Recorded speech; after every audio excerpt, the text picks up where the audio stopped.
Sir నమస్కారం sir. ఏం పేరు సార్? వెంకటస్వామి. లోకలేనండి? లోకలే.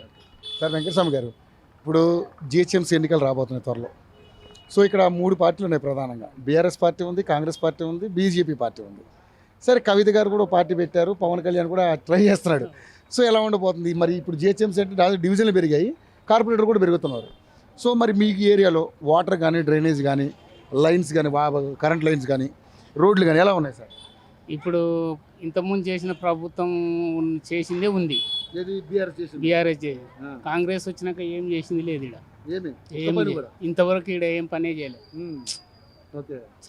చేస్తే చెప్తాం. ఎవరైనా చేసింది అంటాం, చేయండి చేయలేదు అంటాం. టీఆర్ఎస్ ఉన్నప్పుడే మంచిగా జరిగింది ఇక్కడ పనులు గుట్టల. సో మరి 3 ఏళ్ళు అయింది కాంగ్రెస్ ప్రభుత్వం వచ్చి, ఇంతవరకు ఒక్క పని కూడా జరగలేదు. ఏం జరగలేదు ఇక్కడ. 6 గ్యారెంటీలు అంటున్నారు. 6 గ్యారెంటీలు బియ్యం ఇస్తున్నాడు అండి, కరెంటు ఉచితం కరెంట్ ఇస్తున్నాడు. ఇంకా మహిళల బస్ అయితే ఫ్రీ ఉంది, మిగతా అయితే ఇంకేం లేవు. అట్లనే 2500 రావటం లేదు. ముసలి వాళ్ళకి 4000 పింఛన్ రావటం లేదు. గ్యాస్ సబ్సిడీ కూడా రావటం లేదు. 60 ఏళ్ళకు పింఛన్ వస్తుందని కొత్తగా ప్రభుత్వం వచ్చినప్పుడు పెట్టిండు, అప్లికేషన్ కూడా ఇచ్చినాం. ఇంతవరకు అవి వచ్చింది లేదు, మేము తీసుకున్నది. ఇట్లా ఉంది ప్రభుత్వం. డబుల్ బెడ్రూమ్ ఇల్లు, డబుల్ బెడ్రూమ్ ఇల్లు ఎప్పుడు రాసుకున్నారు. అప్పుడు ఈ టీఆర్ఎస్ వచ్చినప్పుడు రాసిండ్రు, కొంత వచ్చినాయి టీఆర్ఎస్ లో కూడా, ఆయంలో కొన్ని వచ్చినాయి. ఇందిరమ్మ ఇళ్ళని రాసుకున్నారు కానీ అవి కూడా ఇంతవరకు ఏది ఇవ్వలేదు. అట్లా సో మరి గత ప్రభుత్వానికి ఈ ప్రభుత్వం పోతే గత ప్రభుత్వం బాగుంది, అదే బాగున్నది. అప్పు చేసిండో ఏం చేసిండో కానీ జనాలను మడకం కాపాడుకున్నాడు. నేనేదో చేద్దామంటేనేమో ఆయన అప్పు నేను కట్టుకుంటూ పోతున్నాను, నేను చేయడానికి నాకు డబ్బులు ఏమన్నాడు. అదే ముందు అట్లా చేసేటప్పుడే ముందే ఆలోచించి ఎట్లా చేయాలని నువ్వు ఆలోచించుకోవాలి. నేనేదో గెలవాలని అవి ఇవి చెప్పుకుంటూ వస్తున్నావు. ఇప్పుడు నీ పరిస్థితి ఏంటిది? నాకు అప్పు చేసి పెట్టిన అన్నావు, ఈ అప్పు మొత్తం క్లియర్ కనుక్కున్నప్పుడన్నా, మళ్ళీ నువ్వు గెలిచినప్పుడన్నా ముందుకు వచ్చి మళ్ళీ నేను ఇంత ఇవ్వలేను, ఇంత చేసి పెట్టిన ముందే చెప్పాలి. ఎంక్వైరీ చేసి నువ్వు చెప్పుకోవాలి గెలవాలంటే. నువ్వు ఏం గెలవకుండా అట్లా చెప్పి ఇప్పుడు అందరిని పరిచయం చేస్తే ఏం లాభం? ఇక నువ్వున్నే దాడి, ఇంకా అందరికి నువ్వున్నే ఉంటుంది దృష్టి కూడా, అంతే కదా. సో మరి బీఆర్ఎస్ని చూశారు, కాంగ్రెస్ని చూశారు, ఏం బీజేపీకి అవకాశం ఉండదా సార్? బీజేపీకి అవకాశం అంటే ఇంతకుముందుకు ఎప్పుడన్నా వస్తే మనకు సపోర్ట్ ఉండు. అంటే మరి లాస్ట్ టైం 48 స్థానాలు వచ్చినాయి, ఇప్పుడు వస్తే రావచ్చు, చెప్పలేము దాన్ని కూడా. మళ్ళీ కవిత కూడా చేస్తుంది కొత్తగా, ఆమె ఎవరికి బలం లేకుండా చేస్తుంది. ఆమె రావచ్చు, ఆమె కూడా చెప్పలేము.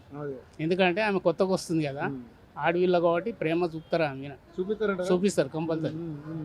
ఎందుకంటే పవన్ కళ్యాణ్ వచ్చాడంటే, పవన్ కళ్యాణ్ ఎట్లా వస్తాడంటే, పవన్ కళ్యాణ్ ఎప్పుడు అక్కడ మనుషులు ఇక్కడ నిలబడే తలకు వేయాలంటే కొంచెం వెనక ముందు ఆంధ్ర కాబట్టి. సో మీ ఉద్దేశం అయితే ఎవరు రావాలనుకుంటున్నారు?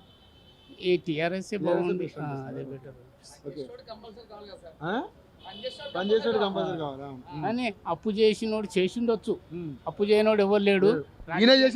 రాజకీయ నాయకుడు ప్రతి ఒక్కరు సంపాదించుకోవాలనే చూస్తాడు. ఎవరు సంపాదించుకొని ఉట్టిగా రాడు. అమ్మాయినా అడగంతే అన్నం పెట్టదనట, వీళ్ళది కూడా అంతే ఉంటుంది. కాకపోతే అప్పు చేసినా సరే కానీ జనాలను కాపాడుకున్నాడు, ప్రజలను కాపాడి, అదే కావాలి మన గౌరవం, అంతేనా కదా. అది. సో మరి ఇప్పుడు ఉన్న పరిస్థితుల్లో సార్ ఎస్ఐఆర్ అని అంటున్నారు, ఫామ్ నింపారా మీరు? ఫామ్ నింపాను, నేను అప్లికేషన్ పెట్టాను, పింఛన్ వస్తుందంటే ఇచ్చి వచ్చాను కూడా. ఇంకా ఆయన ఇచ్చిన రసీదు ఇంకోటి ఉంది నా ఇంట్లో, అట్లనే.